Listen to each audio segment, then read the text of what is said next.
الهادي لنور إمام بلند الصلوات اللهم صل على محمد وآل محمد برائے صحت و سلامتی مومنین و مومنات بلند الصلوات اللهم صل على محمد وآل محمد ما شاء الله لا حول ولا قوة إلا بالله العلي العظيم أعوذ بالله من الشيطان الرجيم بسم الله الرحمن الرحيم الحمد لله رب العالمين والعاقبة لأهل التقوى واليقين الصلاة والسلام على رسول المسدد المصطفى الأمجاد المحمود الأحمد حبيب إله العالمين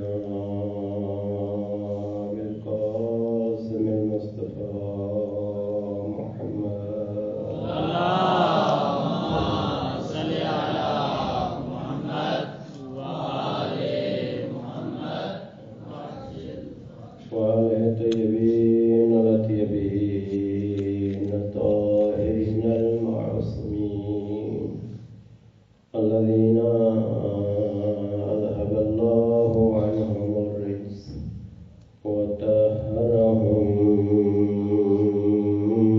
تطهيرا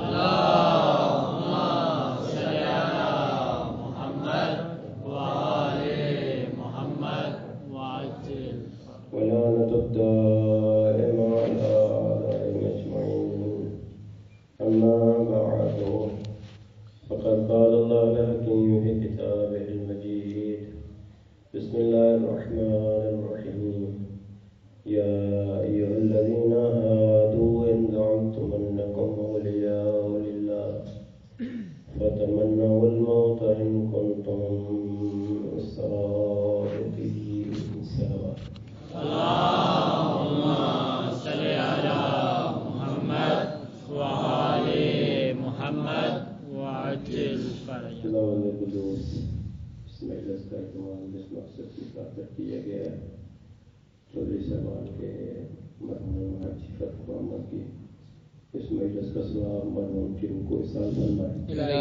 ان کے درجات کو بلند فرمائے ان کی قبر کو منور فرمائے اور ہم سب کو ہمارے سارے انجام دینے کی ہدایت توفیق فرمائے قائمین محمد علیہ الصلوۃ والسلام کے ظہور میں تاجیل فرمائے ایک مرتبہ بلند آواز سے درود بھیجے محمد وآل محمد اللهم صل على محمد وآل محمد وعجل فرجه کوئی لمبا چوڑا خطاب نہیں ہے انشاءاللہ مختصر وقت میں محدود وقت میں اگر آپ کی توجہ نے میرے ساتھ دیا تو 35 سے 40 منٹ میں مجلس تمام ہو جائے گی زیادہ 35-40 منٹ آپ نے پریشان نہیں ہو جائے اور مجھے بھی پریشان نہیں کرنا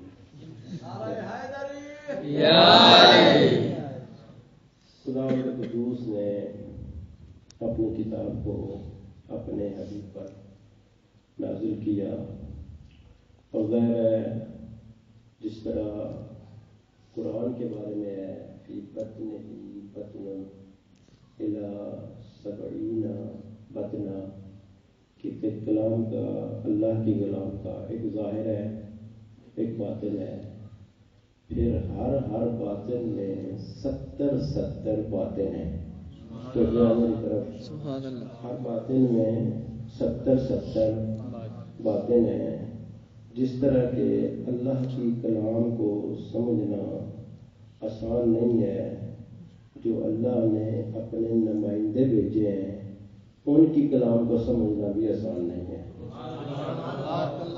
قرآن ظاہر ہے اور باطن ہے خود ائمہ کی کلام میں بھی ظاہر ہے اور باطن ہے جس طرح قرآن کے 70 باطن ہیں اس طرح ائمہ علیہ السلام کی کلام کے بھی 70 باطن ہیں اور جس طرح قرآن ہر کوئی نہیں سمجھ سکتا، وہی سمجھ سکتے ہیں جن کے گھر میں قرآن نازل ہوا ہے، تو طرف وہی سمجھ سکتے ہیں جن کے گھر میں قرآن نازل ہوا ہے۔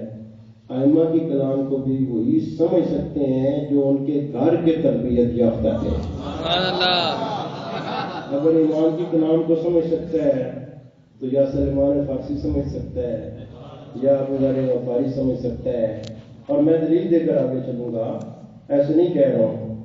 امام علی علیہ السلام کے پاس کچھ اصحاب بیٹھے ہوئے تھے، کہا حدثنا یا امیر المومنین، مولا ہمارے لیے کوئی حدیث بیان فرمائے۔ کہا ان کلامنا صعب مستصعب لا یدرکہ الا الراسخون فی العلم، ہماری کلام بڑی سخت ہے، دشوار ہے، کوئی نہیں سمجھ سکتا، وہی سمجھ سکتا ہے جو راسخین فی العلم ہو۔ تو جو ہے میری طرف پھر انہوں نے مجبور کیا حضرت کو کہ مولا کوئی حدیث بیان کریں۔ فرمایا ان کلامنا صعب مستصعب لا یدرکہ الا نبی مرسل، ہماری کلام بڑی سخت ہے، دشوار ہے، کوئی نہیں سمجھ سکتا، وہی سمجھ سکتا ہے جو نبی مرسل ہو۔ تو جو ہے میری طرف نبی بھی ہو ساتھ مرسل بھی ہو۔ پھر انہوں نے مجبور کیا، کہا ہماری کلام صعب مستصعب، سخت ہے، کوئی نہیں سمجھ سکتا، الا ملک مقرب، وہی سمجھ سکتا ہے جو ملک بھی ہو اور مقرب بھی ہو، ہر ملک کا کام بھی نہیں ہے سمجھنا۔ پھر انہوں نے مجبور کیا تو حضرت نے 4 جملے کہے، وہ 4 جملے آپ کی خدمت میں عرض کر رہا ہوں۔ پہلا جملہ فرمایا ان الذی علوت فقہرت، میں وہ ہوں جب بلند ہوتا ہوں تو قہر و غلبے کے ساتھ بلند ہوتا ہوں۔ ان الذی علوت فقہرت، میں وہ علی ہوں جب بلند ہوتا ہوں قہر و غلبے کے ساتھ بلند ہوتا ہوں۔ انا الاول وانا الاخر، پہلا بھی میں ہوں آخر بھی میں ہوں۔ انا الذی اوحی وانا الذی امیت، مارتا بھی میں ہوں زندہ بھی میں علی کرتا ہوں۔ انا اوحی وانا امیت، شاہ صاحب کی اللہ تشریف لے آئے ہیں، بزرگ بھی ہیں، ان کے سامنے پڑھنا مشکل بھی ہے، ان کی صحت و سلامتی کے لیے مرد درود بھیجے محمد وآل محمد۔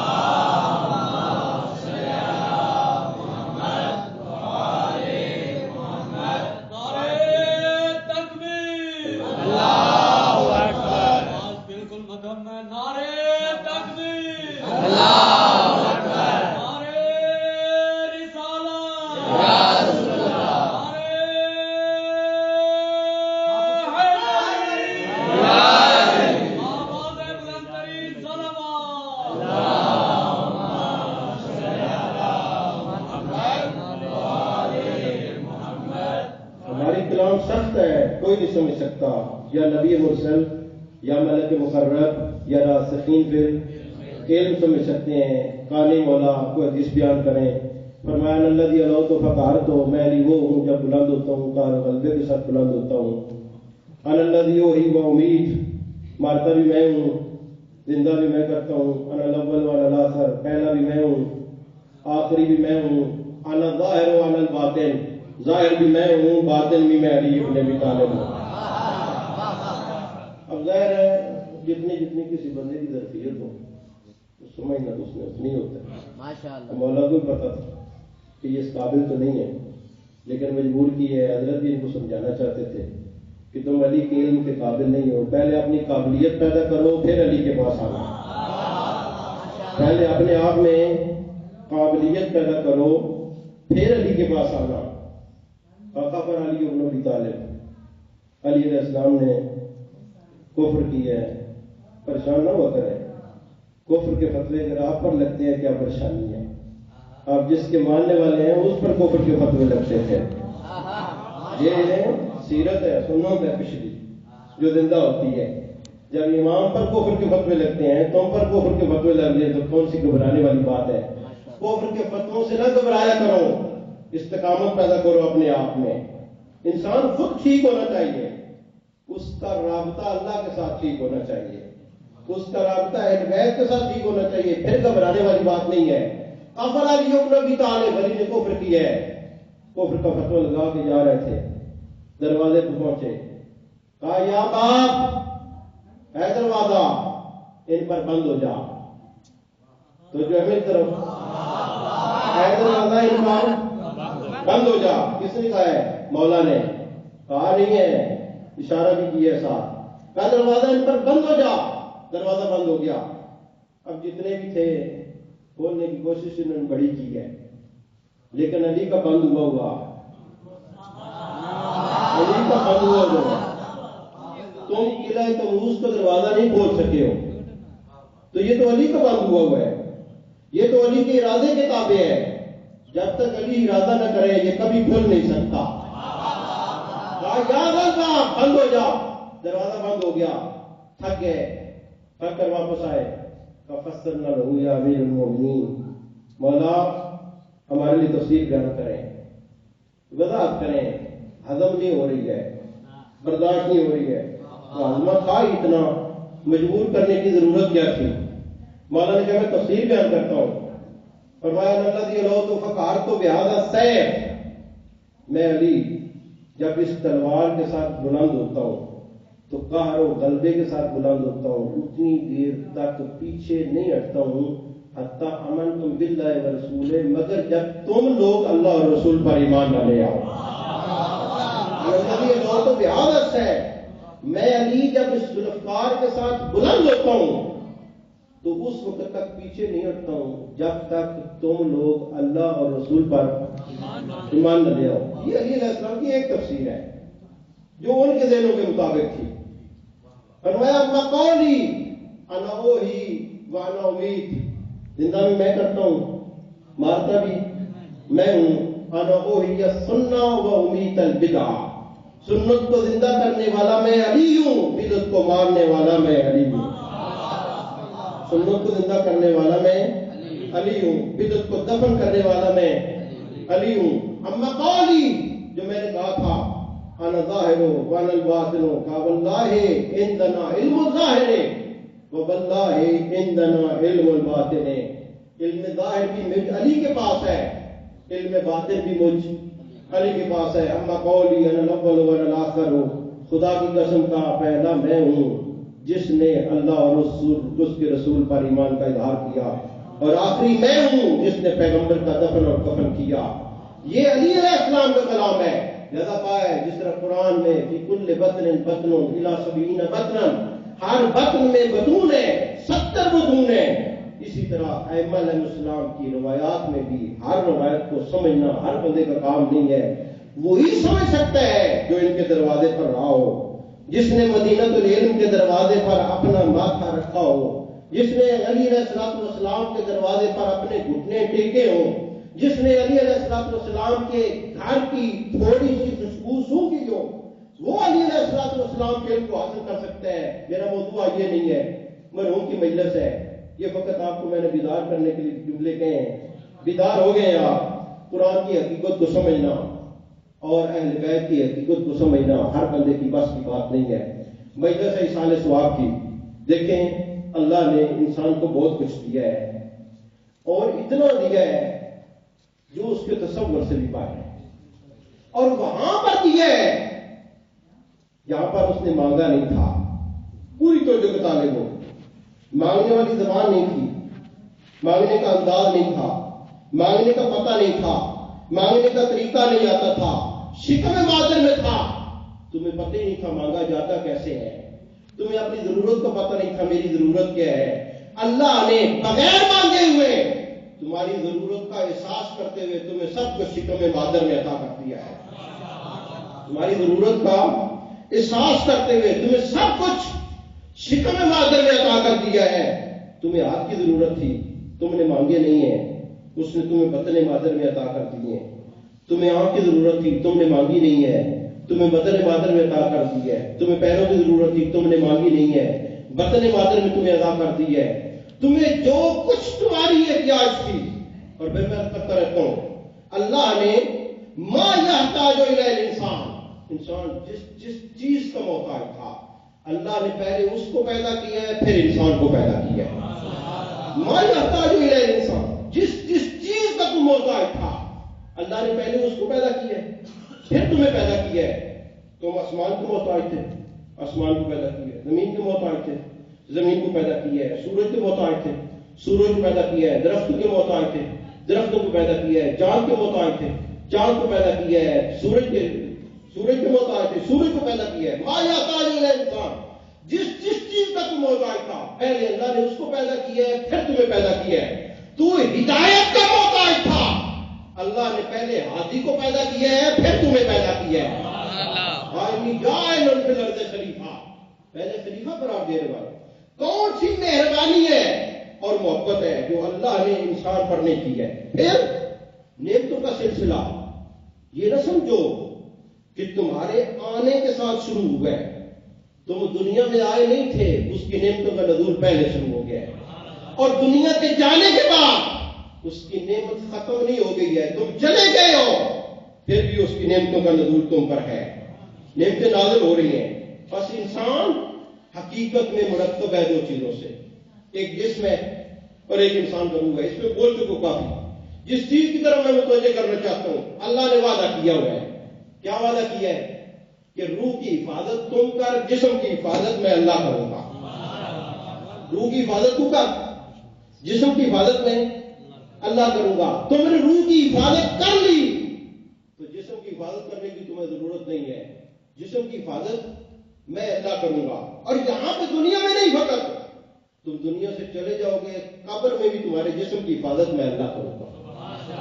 فقط دنیا میں نہیں، جس نے روح کی حفاظت کی ہے. دیکھیں دو ہی چیزیں ہیں، ایک زندگی ہے اور ایک موت ہے. جنہوں نے زندگی موت کو پہچانا نہیں ہے، معرفت ہی نہیں ہے زندگی کیا ہے موت کیا ہے، اور جنہوں نے اپنی زندگی کو منحصر کر لیا ہے اس محدود زندگی میں، ان سب کو یہی سمجھنا کہ جو کچھ ہے یہی ہے، اس کے علاوہ کچھ نہیں. لہذا ان کی جہالت کی وجہ سے وہ پریشان ہے. فقط دو جملے کرنا چاہتا ہوں، اپنے موضوع کو سمیٹ دوں گا کہ اللہ نے وعدہ کیا ہے کہ روح کی حفاظت تو دنیا میں کر، جسم کی حفاظت میں اللہ کروں گا. دنیا میں بھی، قبر میں بھی. قبر میں بھی تمہاری جسم کی حفاظت کروں گا. اس کی دو مثالیں کرنا چاہتا ہوں. پہلی مثال حضرت ہور علیہ السلام کے بارے میں تاریخ ہے کہ حضرت ہور کی قبر کھودی گئی. جب قبر کھودی ہے، جس نے کھودی ہے، جو شاہ تھا، جو حکمران تھا اس وقت کا، اس کو پتہ تھا کہ یہ کون ہے اور ان کی پیشانی پہ جو رومال ہے وہ کون ہے، وہ کیا ہے. اس نے لالچ کیا ہے، کوئی دشمنی نہیں تھی، لالچ کیا ہے کہ یہ رومال کھول کر اپنی جیب میں رکھوں گا اور ہر جگہ پہ مجھے نصرت اور کامیابی ملے گی. تاریخ کا جملہ یہ ہے کہ اس نے رومال کی گرہ کھولی ہے. جو ہی اس نے رومال کی گرہ کھولی ہے، حضرت ہور کی پیشانی سے پھر خون شروع ہو گیا. جب تک گرہ بند نہیں کی ہے حضرت ہور کے جانے کے بعد. دنیا میں تم اپنے روح کی حفاظت کرو، اپنی حفاظت کرو. آخرت میں نہیں، قبر میں، دنیا میں تیری حفاظت میں اللہ کروں گا. جسم کی حفاظت کرنے کی ضرورت نہیں ہے، وہ اللہ کی ضمانت ہے. روح کی حفاظت کرو، جسم کی حفاظت میں اللہ کروں گا، دنیا میں بھی قبر میں بھی.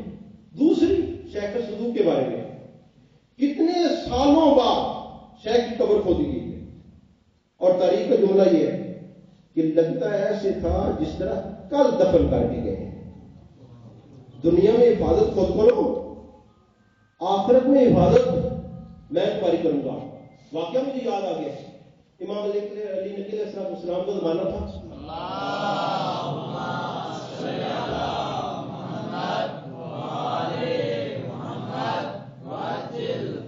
ایک عورت نے دعویٰ کیا میں زینب بنت علی، میں زینب بنت علی ہوں. پیغمبر نے بچپنے میں میرے سر پہ ہاتھ پھیرا. ہر 40 سال کے بعد میں جوان ہو جاتا ہوں. زمانہ امام نبی علیہ السلام ہے. اور دعویٰ کری میں زینب بنت علی ہوں. بچپنے میں پیغمبر نے میرے سر پہ ہاتھ پھیرا. ہر 40 سال کے بعد میں جوان ہو جاتی ہوں. پریشانی ہوگی.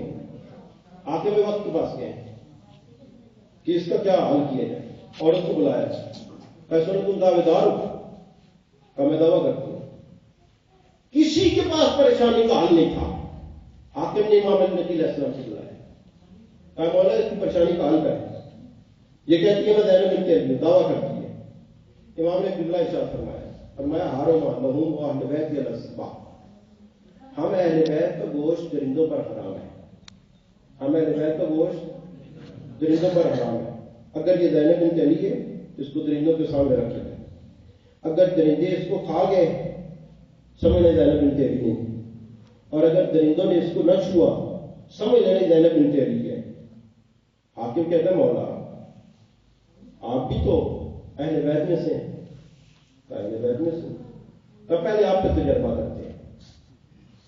یہ دشمنی کی عادت ہے اور یہ امتحان دیکھیں.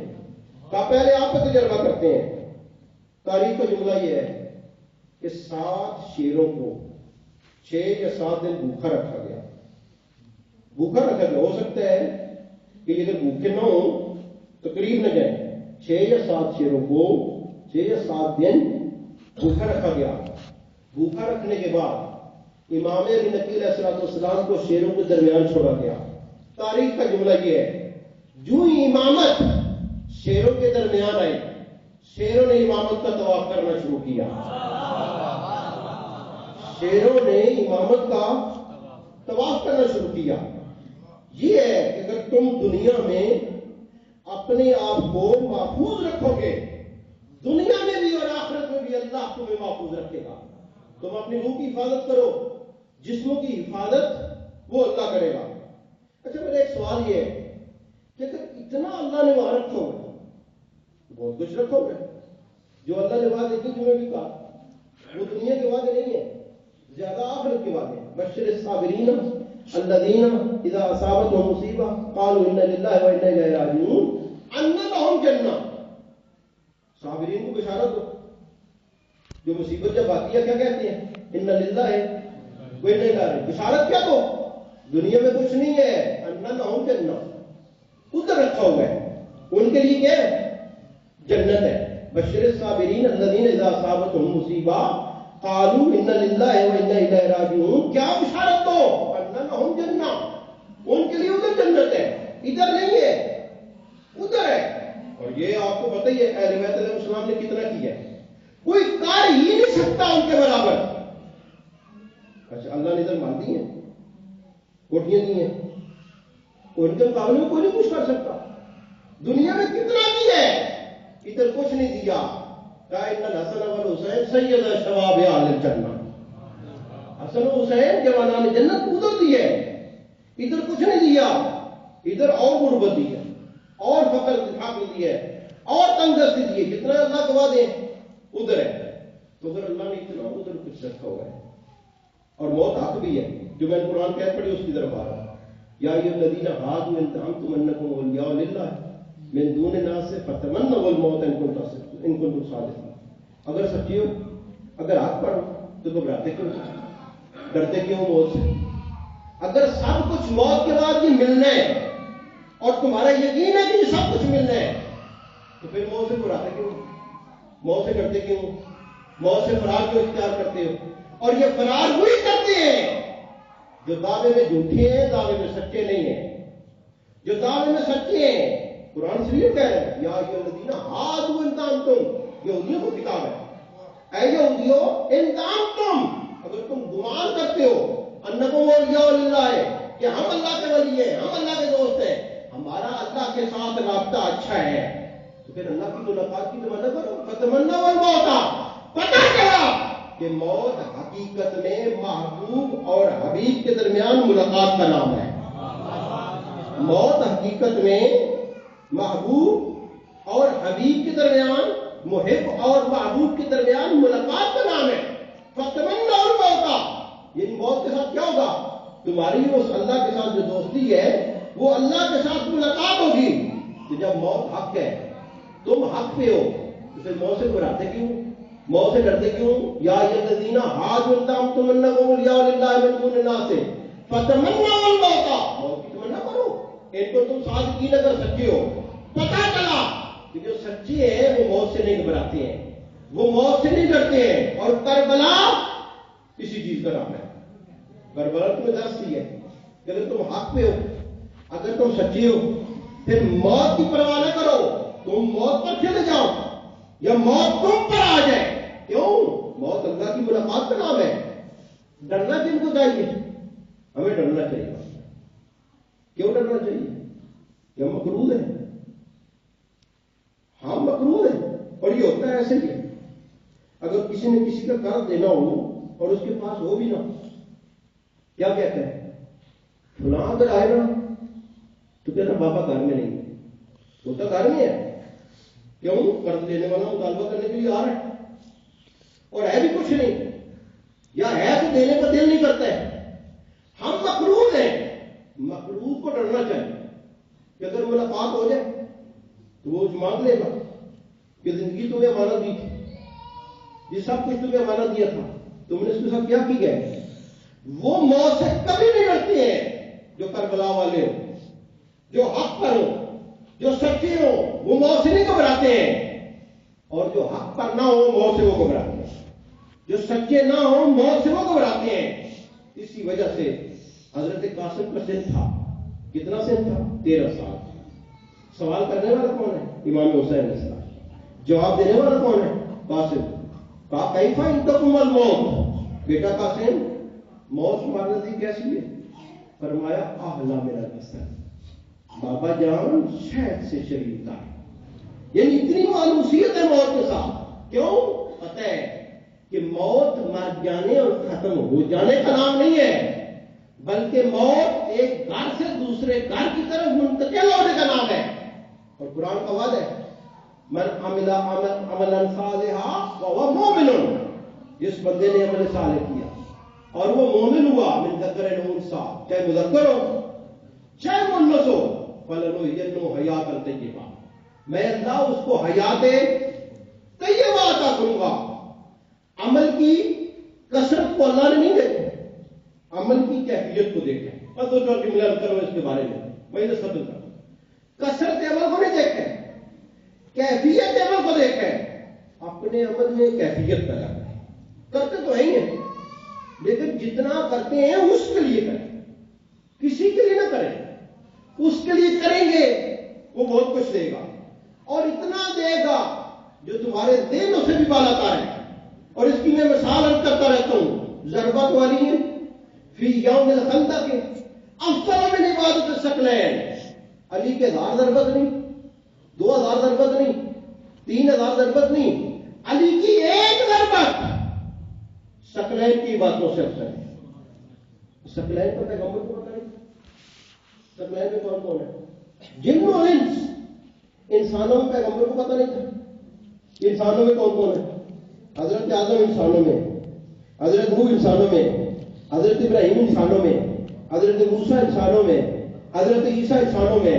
علی کی ایک ضربت آدم کی باتوں سے افضل، نوح کی باتوں سے افضل، ابراہیم کی باتوں سے افضل، موسیٰ کی باتوں سے افضل، عیسیٰ کی باتوں سے افضل۔ ثقلین کی باتیں ایک طرف، علی کی ضربت ایک طرف۔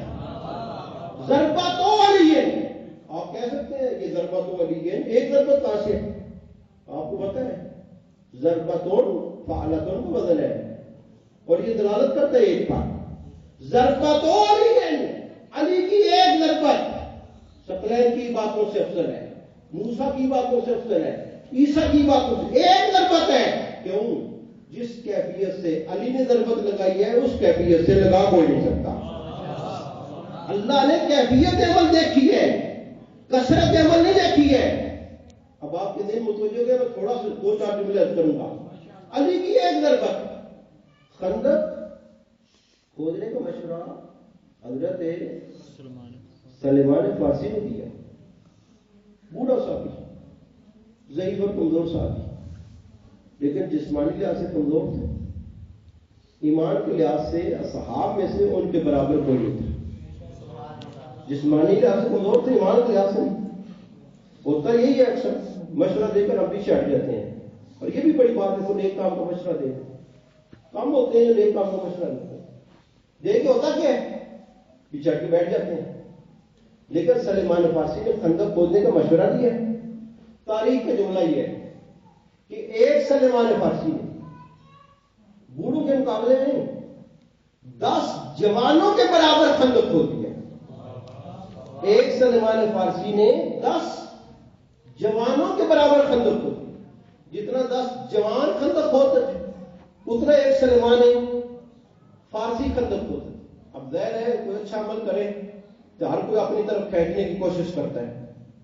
کوئی اگر نیک عمل کرے برے کو ہر کوئی تو کھیلتا ہے. یہ پتہ نہیں ہم میں سے کہاں سے آ گئے, ہم تو ایسے نہیں تھے, یہ پتہ نہیں کدھر سے آ گئے, یہ ہمارا لگتا ہی نہیں ہے. کوئی جو اچھا عمل کرے اپنا نہ بھی ہو اپنا بنانے کی کوشش کرتے ہیں. سلیمان کے عمل کو دیکھ کر مہاجرین کا سلمان منا, سلمان ہم میں سے. انصار آگے بڑھے کہا سلمان منا, سلمان ہم میں سے. پیغمبر نے قدم بڑھایا وہاں پر, فرمایا نہ سلمان نہ مہاجرین میں سے نہ انصار میں سے, السلمان منا علی البیت, سلمان ہم اہل بیت میں سے. عمل کی کیفیت دیکھو, اس طرح کا عمل کوئی نہیں کرتا ہے, وہی ہو جو اہل بیت سے وہ کرتا ہے. خندق کھودی گئی, فقط چند جملے کرنا چاہتا ہوں. عمر ابن عبد الوہاب خندق کو کھود کر کے آیا, اس نے للکارا. للکارنے کے بعد پیغمبر نے کہا مان لے حاضر قلب, کون ہے جو اس کتے کی زبان کو بند کرے. سارا واقعہ آپ نے سنا ہوا ہے, پڑھے لکھے حضرات ہیں. ایک دفعہ یہ علیہ السلام اٹھے, پیغمبر نے بٹھا دیا. دوسری دفعہ پیغمبر نے بٹھا دیا. تیسری دفعہ پیغمبر نے بٹھا دیا. آخری مرتبہ کہا لیا میں تمہیں تیار کرتا ہوں. تاریخ کا جملہ یہ ہے, البسا بلباس سے. علی علیہ السلام کو اپنا لباس پہنایا. امامہ بے امامہ تھے, اپنا امامہ اتار کر علی کے سر پہ رکھا, اپنی زرہ مبارک بھی دی, علی کو امامہ بھی دیا, اور دینے کے بعد ایک دعا کی, کہا خدایا بدر میں تم نے مجھ سے عقیدہ کو لے لیا, اوہ میں تم نے مجھ سے حمدہ کو لے لیا, اب خندق میں علی کو بھیج رہا ہوں, خدایا علی کو مجھ سے لے کر مجھ پیغمبر کو تنہا نہ چھوڑ. علی کو مجھ سے لے کر مجھ پیغمبر کو تنہا نہ چھوڑنا. اور ایک جملہ ارشاد فرمایا, برز الایمان کلہ الی الکفر کلہ, برز الایمان کلہ الی الشرک کلہ. کل کے کل شرک کے مقابلے میں کل کا کل ایمان جا رہا ہے, کل کے کل کفر کے مقابلے میں کل ایمان جا رہا ہے. علی مومن نہیں ہے, علی معیار ایمان ہے. علی مومن ہے اللہ رسول کی نسبت, لیکن کائنات کی نسبت علی خود معیار ایمان ہے. علی مومن نہیں ہے, علی معیار ایمان ہے. کچھ جملے ان پہ توجہ کیا کریں, یقین کریں بات کا تعجب ہوتا ہے. ہم سے تو جو غیر ہیں ان کی بات پر دیکھ لیں, یہاں کی بات ہو رہی. امام شافعی کا جملہ ہے, حبہ جنہ قسیم النار والجنہ. علی کی محبت جنت میں لے جانے والی نہیں ہے, حبہ جنہ علی کی محبت خود جنت ہے. حبہ جنہ دیکھیں تو اس میں بڑا فرق ہے. ایک چیز ہے جو جنت میں لے کر جائے گی, جنت اور ہے, علی کی محبت اور ہے. محبت جنت میں لے کر جائے گی, یہ نہیں ہے. امام شافعی کی جملہ ہے حبہ جنہ, علی کی محبت خود جنت ہے. علی کی محبت جنت میں لے جانے والی نہیں ہے, علی کی محبت خود جنت ہے. قسیم النار والجنہ, یہ امام شافعی کی جملے ہے. حبہ جنہ قسیم النار والجنہ, وصی المصطفیٰ کا امام الانس والجنہ. جو مصطفیٰ کا حقیقی وصی ہے, امام الانس والجنہ, جنوں اور انسانوں کا امام ہے. حبہ جنہ, ان پہ توجہ کریں. علی کی محبت خود جنت ہے, یہ نہیں جنت میں لے کر جائے گی. اور یہ ہوتا ہے, یقین کریں جاہل ہے, اپنی معرفت سے جاہل ہے, اللہ سے جاہل ہے, عمل سے جاہل ہے, احکام سے جاہل ہے, شریعت و دین سے جاہل ہے. ہم سمجھتے بہت کچھ اپنے آپ کو, لیکن ہمیں ہے کچھ نہیں. اگر معرفت تھوڑی سی بلند ہو تب ان چیزوں کا پتہ کرتا ہے. حبہ جنہ, علی کی محبت خود جنت ہے. تھوڑا سا اپنے آپ کو بلند کریں, روایات میں جائیں, آپ پڑھیں. ہم سارے جنت کے مشتاق ہیں, لیکن اگر انسان, معصوم کی بات نہیں کر رہا ہوں, عام انسان اپنے آپ کو بلند کرے تو وہ جنت کا مشتاق نہیں ہوتا, جنت اس کی مشتاق بن جاتی ہے. عام انسان کی بات کر رہا ہوں, معصوم کی بات نہیں کر رہا ہوں, نبی اور ولی کی بات نہیں کر رہا ہوں. اگر انسان اپنے آپ کو بلند کرے, میں آپ کو روایت پڑھ دیتا ہوں, پورا باب ہے, الجنت و تشتاق الی خمسہ, ہم جنت کے مشتاق ہیں. کچھ ایسی ہستی ہیں جن کی جنت مشتاق ہے. الجنت تشتاق الى خمسۃ، جنت 5 کی مشتاق ہے. اولهم سلیمان فارسی، علی نہیں ہے، ان میں سے پہلی ہستی سلیمان فارسی ہے، مقداد ہے، قمبر ہے، ابو ذر غفاری ہے. یہ ایسی ہستی ہیں جن کی خود جنت مشتاق ہے، جنت محتاج ہے. یعنی وہ جنت نہیں ہے جن میں یہ نہیں ہے. وہ جنت اپنے آپ کو جنت تصور کرتی ہے. اگر انسان اپنے آپ کو بلند کرے، عرض کیا ہے کیفیت عمل. خندق میں کیا کہا؟ بارد الایمان کلو الی الشرک کلو، کل تو کل ایمان، کل تو کل شرک کے مقابلے میں جا رہا ہے. علی ابن ابی طالب گئے، اس کو 3 پیشکش کی ہے مولانا. کہاں پر اپنے عبداللہ پہلی پیشکش کی ہے اسلام لے آنا. کہا اسلام لانا ہوتا تو ادھر کیا کرنا، للکار رکھنا ہے. یہ پیشکش قبول نہیں. کہا دوسری پیشکش یہ ہے واپس چلا جانا. کہا یہ میری شجاعت کے خلاف ہے، وہ واپس چلا جائے. کہا تیسری پیشکش کیا ہے؟ گھوڑے سے نیچے اترا. اب اس کو غیرت آئی ہے، گھوڑے سے نیچے اترا ہے. اب یہ پتہ نہیں تھا مقابلہ کس کے ساتھ. گھبرا یہ بھی رہا تھا، پتہ تھا اس کو، ڈر یہ بھی رہا تھا، اور باقیوں کو بھی اس کا بھی پتا تھا. اس کو علی کا پتا تھا اور اس کو باقیوں کو پتا تھا. اس کو علی کا پتا تھا اور باقیوں کو اس کا پتا تھا. کیوں؟ وہ پہلے آپ اللہ والا رہے، اکٹھے رہے. پتا تھا 80 بندوں کو پکڑ کر ایسے ایسے گھما کر یہ پھینکتا تھا. یہ جانتے تھے. اسی وجہ سے جب اس نے للکارا ہے کانم علی رؤوسہم طیر، یہ ایسے بیٹھے ہوتے جس طرح کے سروں پہ پرندے بیٹھے کہ کل کی ہم اس کے ساتھ تھے تو دشمنوں کو آج ہماری بھی ٹانگ پکڑ کے یہ پھینکے گا، ہمیں پتہ چل جائے گا کہ ہم کس پانی میں. یہ بھی جانتے تھے، یہ بھی مولا کے بارے میں جانتا تھا. کوشش کی اس کی بیٹھے، لیکن کہاں بیٹھ سکتا. مولا نے کہا جب گھوڑے سے نیچے اترا ہے. اس نے کہا حضرت کو بات کرنا، ہم میرے بیت کی شان نہیں ہے، ہم پہلے بات جائیں. اب دیکھیں کوئی دوسرا ہوتا تو یہ موقع ہاتھ میں جانے نہ دیتا. اہل بیت نے اپنی جان کی پرواہ نہیں کی ہے، اللہ کے دین اور معرفت کی پرواہ کی ہے. حقیقی معرفت. کہا ہم اہل بیت کے سوا نہیں، ہم پہلے بات تم کرو. وار کیا حضرت علیہ السلام نے روکا. اس بات روکنے کے بعد حضرت اس کو نیچے کیا. میں نے کیفیت عمل بتانا چاہتا ہوں، کچھ نہیں بتانا چاہتا ہوں. عمل کی کیفیت دیکھیں کہ مولا کی عمل کی کیفیت کیا ہے، اور یقین کریں اپنے آپ میں لیں، یہ چیزیں لے آئیں گے. دیکھیں اللہ آپ کو کتنا بلند کرے گا. عرض کیا ہے دنیا میں شاید کچھ نہ دے. آپ کو دنیا پہ نظر ہے بھی ہم کرتے ہیں کچھ نہیں ملتا ہے، شاید کچھ نہ دے. دنیا میں فقط تمہارا نام زندہ کرے گا، تمہارا نام بلند کرے گا، تمہیں عزت اور مقام دے گا. دنیا نہیں دے گا، دنیا سے وعدے نہیں کیا دینے کا، آخرت کا وعدہ کیا ہوا ہے. حضرت نبی علیہ السلام نے اس کو نیچے گرایا، اس کے سینے پہ بیٹھ گئے. جب حضرت سینے پہ بیٹھ گئے اس نے حضرت کے چہرے پر تھوکا. اور یہ سب سے بڑی بزدلی تھی. جتنا بڑا بہادر تھا علی کے مقابلے میں آ کر کتنا بڑا بزدل بن گیا ہے. اتنا بڑا بہادر بھی علی کے مقابلے میں آ کر اپنے آپ کو بزدل شمار کرتا ہے. اتنا بڑا بہادر، یہ سب سے بڑی بزدلی کی علامت ہے. حضرت نبی علیہ السلام کے چہرے پہ تھوکا ہے، حضرت نے اس کو چھوڑ دیا. اب ادھر صاحب میں کلبی بچ گئی. یہ علی کے فیصلے کرنے والے تھے، ان کو علی کے کاموں کا بڑا پتا تھا. تو علی نے بڑا غلط کیا. دشمن اتنا بڑا قابو آیا ہوا چھوڑ کر علی نے بہت بڑا زندگی کا اجتماع، بہت بڑی غلطی کی ہے. حضرت نبی علیہ السلام نے اس کے سر پہ وار کیا. وار کرنے کے بعد اس کو 2 ٹکڑوں میں تقسیم کیے. جب حضرت واپس آئے تو بس آپ کو بڑی پریشانی تھی. پہلے علی نے چھوڑا کیوں؟ سوال کرنے شروع کر دیا کہ علی تم نے چھوڑا کیوں؟ پیغمبر نے سوال کیا ہے تاکہ یہ مطمئن ہو جائے کہ علی نے کیوں چھوڑا ہے. علی تم نے چھوڑ کیوں دیا تھا؟ کہ مولا جب اس کے سینے پہ سوار ہوا اس نے میرے چہرے پر تھوکا ہے، مجھے غصہ آیا. میں نہیں چاہتا تھا خدا کے کام میں غصے کو شامل کر دوں. اللہ رسول کے کام میں غصے کو شامل کروں. اس وقت اگر میں اس کا سر قلم کر لیتا تو ہو سکتا ہے یہ سر قلم کرنا میرا اسلام اور پیغمبر کی وجہ سے نہ ہوتا، اپنے غصے کی وجہ سے ہوتا. میں علی نہیں چاہتا تھا کہ اپنے کام میں غصے کو بھی شریک کر دو، اللہ کے کام میں غصے کو شریک، یہ کیفیت عمل ہے۔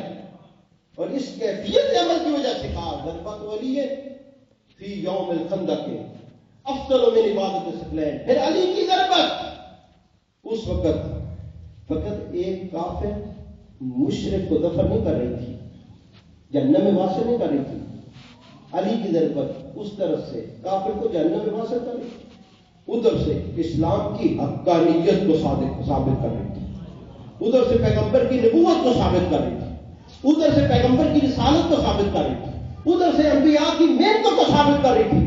اگر یہ کافر کامیاب ہو جاتا، پیغمبر کی نبوت کو خطرہ، پیغمبر کی رسالت کو خطرہ، اللہ کے دین کو خطرہ، اللہ کی توحید کو خطرہ، آدم کی محنت کو خطرہ، نبی کی نوح کی نبوت کو خطرہ، تمام انبیاء کی نبوت کی اگر حفاظت کی ہے تو خندق کے دن علی علیہ السلام کی ضربت نے حفاظت کی ہے۔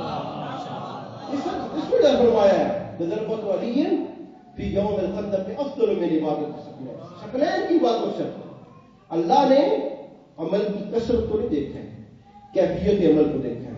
جتنا ہو سکتا ہے کرو، اس کی بارگاہ میں آؤ۔ ہم عمل کی حقیقت سے واقف ہیں، اگر عمل کی حقیقت سے واقف ہو جائے، دین کی حقیقت سے واقف ہو جائے، اسلام کی حقیقت سے واقف ہو جائے، موت کی حقیقت سے واقف ہو جائے، مرنا تو ہے ہی ہے، 10 دن بعد چلے جاؤ، 10 دن پہلے چلے جاؤ، لیکن مرنا بھی ان سے سیکھو، جینا بھی ان سے سیکھو۔ مرنا ہے تو حسین سے سیکھو، جینا ہے تو علی ابن ابی طالب سے سیکھو۔ علی بھی زندہ رہے، حسین ابن علی بھی زندہ رہے۔ اگر موت سیکھنی ہے کربلا سے سیکھو، زندگی سیکھنی ہے کربلا سے سیکھو، اگر جینا اور مرنا سیکھنا ہے اہل بیت علیہ السلام سے سیکھو۔ دنیا میں چند دن ہے، کچھ کر کے چلے جاؤ، کچھ اگر خدا کے لیے تم نے کر دیا تو اللہ تمہیں دنیا کے بعد بھی زندہ رکھے گا۔ بڑے لوگ ہیں دنیا سے چلے گئے جنہوں نے اسلام کی خدمت کی ہے، آج اللہ نے ان کے نام کو بلند رکھا ہے۔ جیسا اہل بیت علیہ السلام نے بڑی دعوتیں کی ہیں، بڑی تکلیفیں اٹھائی ہیں۔ امام علیہ السلام کے دن ہے، ہم عاشور کے بعد بھول جاتے ہیں، اور خدا کی قسم یہ بھولنے والے دن نہیں۔ جو عاشور کے بعد زینب اور سجاد پر مصیبتیں آئی ہیں وہ کسی نے نہیں دیکھی۔ مسائل کو سنا کریں، سن کر سمجھنے کی کوشش کیا کریں، سوچا کریں کہ امام پر کتنی مصیبتیں آئی ہیں۔ تاریخ میں ملتا ہے 2 ایسی ہستیاں تھیں جن کی جوانی بڑھاپے میں تبدیل ہو گئی تھی۔ 2 ایسی ہستیاں، میں نے آج ایک جملہ پڑھا ہے، یقین کریں مجھے ہر ٹائم رونا آ رہا ہے۔ 2 ایسی ہستیاں تھیں جن کی جوانی بڑھاپے میں تبدیل ہو گئی تھی۔ ایک فاطمہ بنت محمد، فاطمہ کا بھائی 32 سال کی، 18 سال کی فاطمہ، سارے بال سے پھیلے ہو گئے، کمر جھک گئی، پہلی دفعہ ہے۔ تاریخ کا جملہ یہ ہے کہ جب زہرا بلند ہوتی تھی دیوار کا سہارا لے کر، جب چلتی تھی عصا کا سہارا لے کر، 18 سال کا فاطمہ بنت محمد جوانی بڑھاپے میں تبدیل ہوگی۔ اور دوسری ہستی جس کا سن 22 سال ہے لیکن وہ خاتون نہیں ہے، وہ مرد ہے، وہ سید سجاد تھے، 22 سال کا سن تھا، سر کے بال سفید ہو گئے، سید سجاد کی کمر جھک گئی ہے۔ ایک تاریخ کا جملہ عرض کرنا چاہتا ہوں، فاطمہ بنت محمد کو جوانی کو بڑھاپے میں تبدیل کیا دربار میں، لیکن سید سجاد کی جوانی کو تبدیل کیا بازار شام نے۔ جب منہال آیا نا، منہال مجھ سے بولا آپ پر سب سے بڑی مصیبت کا آئی ہے، کہا منہال مجھ سے نہ پوچھ،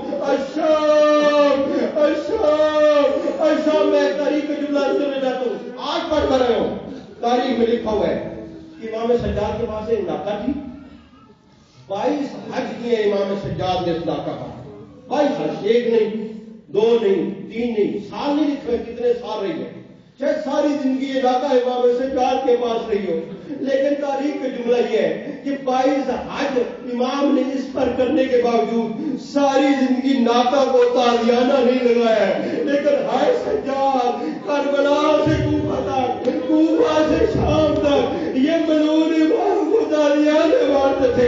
جب شام کے بازار میں قریب آیا قافلہ، تاریخ کا جملہ کرنا چاہتا ہوں، کلثوم گئی ہے شمر کے پاس، کہا شمر ہماری ایک حاجت کو پورا کر دے۔ کہا کیا حاجت ہے؟ کہا